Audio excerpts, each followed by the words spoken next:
Good evening and welcome to Netzach Yisrael's daily Kitzur Shulchan Aruch Shir. Tonight we're going to be learning Siman Shmitas Kosofim, the laws of the annulment of loans by the Shemitah year, which is the every seventh year there is the Shemitah year, and that year will annul all loans. Sifim in it has 16 Sifim in it. We're going to be doing all 16. Sif Aleph. The majority of halachic authorities agree that the annulment of loans by Shemitah applies even in these days, and even outside of Israel. However, the custom of the majority of the people is to be more lenient. And the sages of Israel, may the memories be blessed, have already kind of called out against this, to say that this is wrong. And some of them kind of work to try and give merit on this custom, that people who do this rely upon the few who allow and who are lenient and say that Shemitah and that the annulment of vows, and Shemitah does not apply nowadays. But Misha wrote to the someone who wants to be particular about their doing mitzvahs,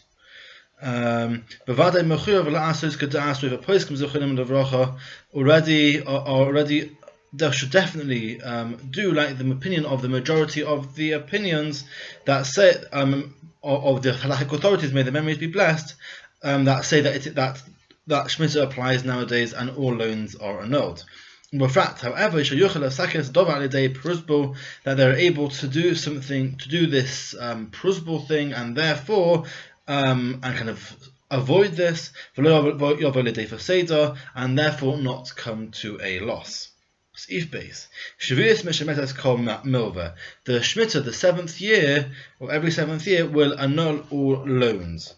Bein milva al peh, whether it is a verbal loan, bein milva b'shtar, whether it is a written loan, and even if there is written into the loan that certain objects are able to be taken in lieu for the loan if the person does not pay. And if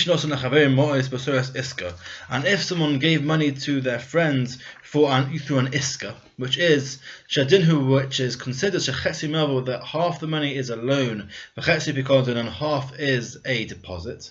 The half of the money that is considered to be a loan, that is annulled, and the friend does not have to pay that back. And the half that is a deposit, is not annulled.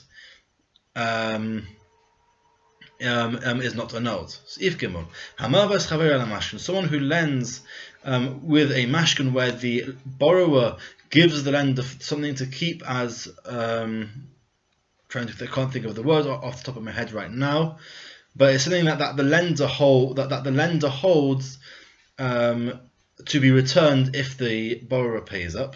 Then that kind of loan is not annulled. And if the lender, if they use land as a mashkin, as to be given to the lender to keep until the borrower repays, then there is an argument between the various halachic authorities as to what the law is, and one should check with their court of law. If a guarantor paid the lender, and however before the borrower repaid the guarantor, Shemitah kind of rolled around, then that debt is also annulled. Someone who is obligated to make an oath due to money that one owes one's friend, and in this case, if this person were to just admit, in that case the Shemitah would annul this particular debt. Then the Shemitah will annul, and this person will no longer need to make an oath. If someone was obligated to pay their friend money and this person denied this, and there was a court case and the court said that he is obligated to pay,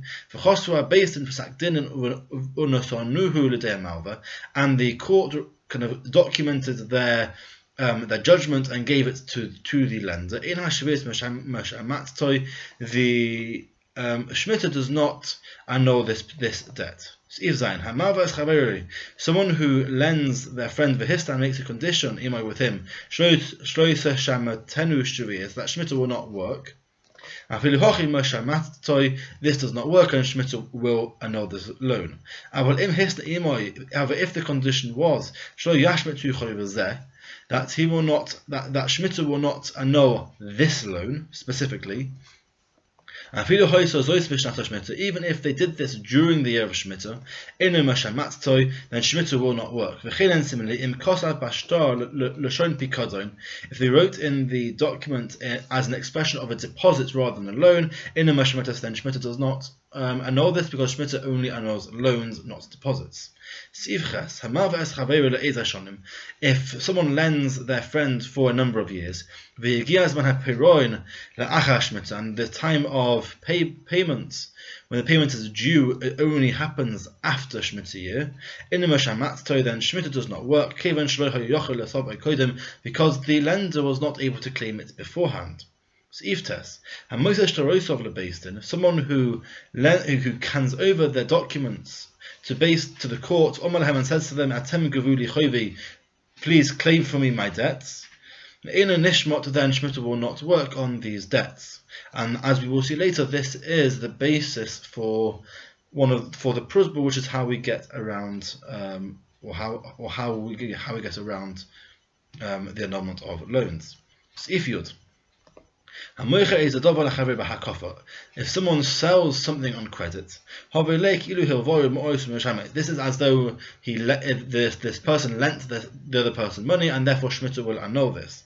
But a shopkeeper who sells with credit and does not claim until the debt has reached a certain amount, then Shemitah will not annul this, because similar to the above. However, if he puts it all together as a loan, that he calculated it all out together and wrote in his money book the total, then it's like a loan, and Shemitah will annul this. See if Yud Aleph, wages, Shemitah will not annul any owed wages. And there's a kofar lobimova. However, if it is then written as a debt, then Shemitah will work. So if Yud Beis, if it comes through if a debt comes through a non-Jew, then it's all considered as though it's non-Jewish. Therefore, someone who acquires from a non-Jew a debt that a Jew owes the non-Jew, Shemitah will not annul this debt, because the non-Jewish person can claim with his documents forever. The rules of Shemitah only applies to Jews, does not apply to non-Jews. Similarly, someone who is a guarantor for a Jew who wants to borrow from a non-Jew, and the Jew does not pay back the non-Jew, and therefore the Jewish guarantor needs to pay the non-Jew for the loan. And so the guarantor pays and takes the document from the non-Jew, then Shemitah will not annul this loan. But if there was no document, but it's claiming verbally, because this guarantor needed to pay to a non-Jew because of this, then Shemitah will annul this, because it is only a verbal one, and there is no documentation. If Yud Gimel, Shemitah only annuls debts at the end of the year. Therefore, someone who lends their friend during the actual year of Shemitah, Gover Chovei Kol Hashana can claim the debt then for the rest of the year. When the sun sets, Rosh Hashanah, on the Rosh Hashanah Eve, that is the point when the debt is lost. So if you done it, Loiva, a lender, that comes to pay back to a borrower. So a borrower comes to pay back to a lender debt that Shemitah has passed and has annulled. The lender should say, I have the debt has been annulled, and therefore you don't owe me anything. However, if the borrower replies, even so, I still want to pay you back, then the lender is allowed to accept the money.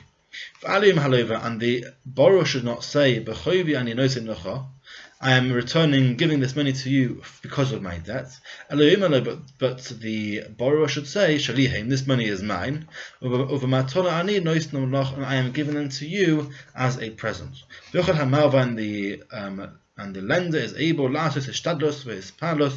is able to try and kind of persuade and cajole, that the borrower should say that he is giving this money to the lender as a gift. However, if the lender is not able to get the borrower to say this, then the lender should not take this money. If the lender does a prusbul, then Shemitah will not annul this debt. What is a prusbul? The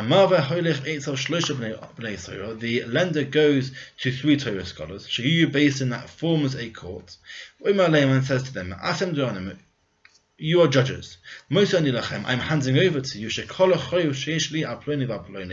any debts that anyone, that so-and-so or so-and-so owes me, that I can claim these debts whenever I like.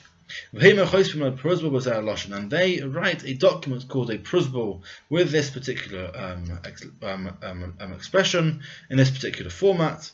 But the 3 of us were sitting as one, i.e. as a court.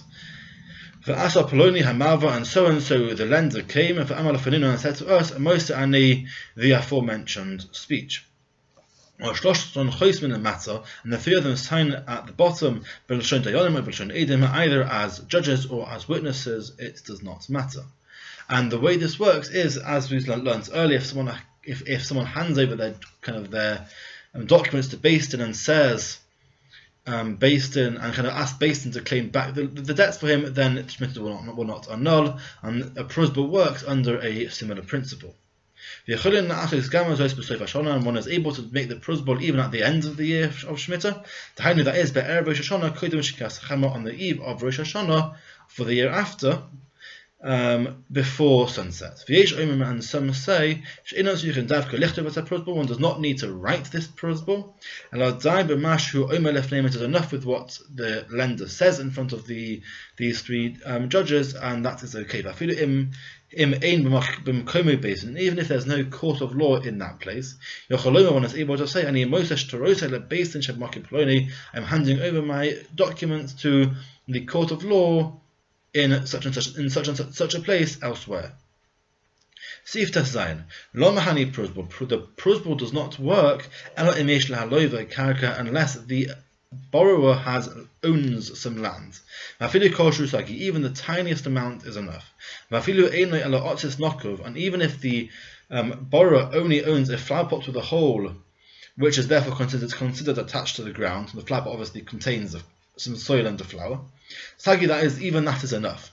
Even if the borrower has no land at all, however the guarantor has some land, as mentioned above, even the smallest amount,